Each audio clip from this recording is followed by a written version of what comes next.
ક્યાં જાઉં, શું કરું, કંઈ સમજાતું નથી. જે મારા હકના 2 ઘર હતા એના દરવાજા પણ મારા માટે બંધ થઈ ગયા અને શૌર્યભાઈનો પણ ફોન ના આવ્યો. મને લાગે છે મમ્મીજી અને કિયારાએ એમને રોકી લીધા હશે. નહીતર એ તો મને શોધવા માટે ચોક્કસ આવ્યા હોત. જોને યાર કેટલી જોરદાર છે. આટલી રાતના અહીંયા ઊભી છે, જરૂર કોઈ પ્રોબ્લેમમાં હશે. ચાલ ને આપણે લઈ જઈએ, એનો પ્રોબ્લેમ સોલ્વ કરી નાખી. સારા ઘરની લાગે છે. અરે પૈસા માટે સારા ઘરની પણ આ રીતે રસ્તા પર ઊભી હોય છે. તું જવા દે ને.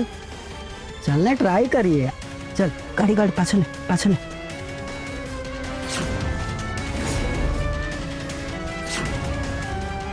ક્યાં જવું છે? ચાલ ને છોડી દઈએ તને. 2 જણ છે, કેટલા લઈશ?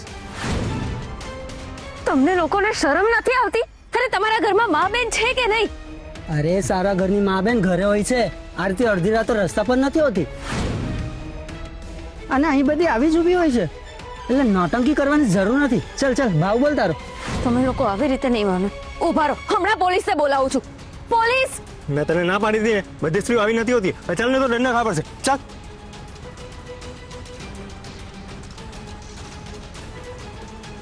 સ્ત્રીઓને એકલી જોઈ નથી કે આમની અંદરનો રાક્ષસ બહાર આવી જાય છે.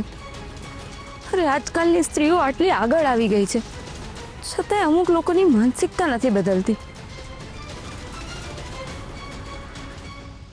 આજે જો પોલીસ મને લઈ ના ગઈ હોત તો હું રાધા ભાભી સાથે ઘરે હોત, અને આ જે કંઈ પણ બન્યું ને એ બન્યું જ ના હોત. પણ અચાનક પેલા ધનરાજે પલટી શા માટે મારી હશે? મારે રાધા ભાભીને શોધવા પડશે અને આ ધનરાજને મળીને આ વાતનો ઉકેલ તો લાવવો જ પડશે.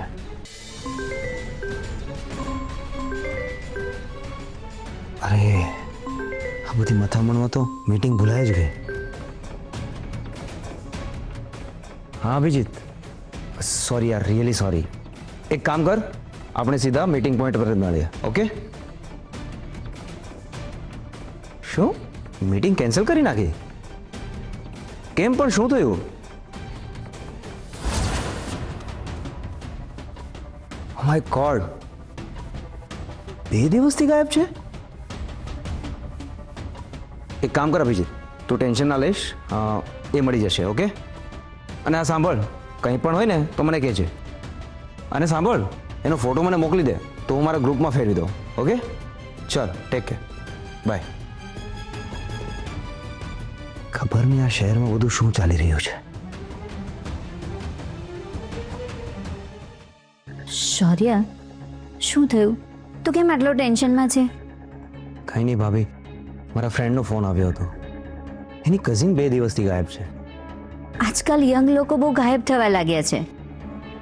મેં સાંભળ્યું પણ છે અને ન્યૂઝમાં જોયું પણ છે કે આ કોઈ ઇન્ટરનેશનલ રેકેટ ચાલી રહ્યું છે, અને જેમાં યંગ છોકરા છોકરીઓને ઉઠાવી જાય છે અને પછી એના ઓર્ગન્સ કાઢીને વેચી નાખે છે.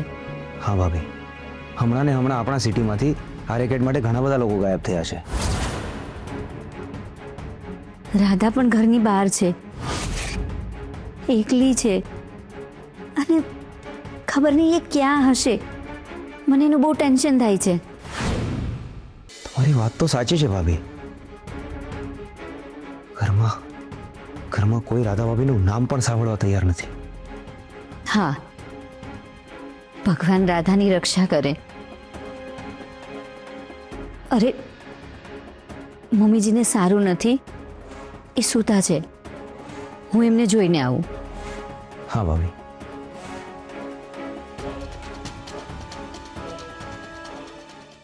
ભાભીની વાત તો સાચી છે. આ પરિસ્થિતિમાં રાધા ભાભીનું એકલા રહેવું બહુ જ ડેન્જર છે. પેલા શુભચિંતકને અમે ખોટી નોટ આપીને ભાભીને છોડાવ્યા હતા. જો એને ખબર પડી ગઈ તો? નહીં. એક તરફ આ હ્યુમન ટ્રાફિકિંગનું રેકેટ અને બીજી તરફ પેલો શુભચિંતક. મારે ભાભીને શોધવા જ પડશે.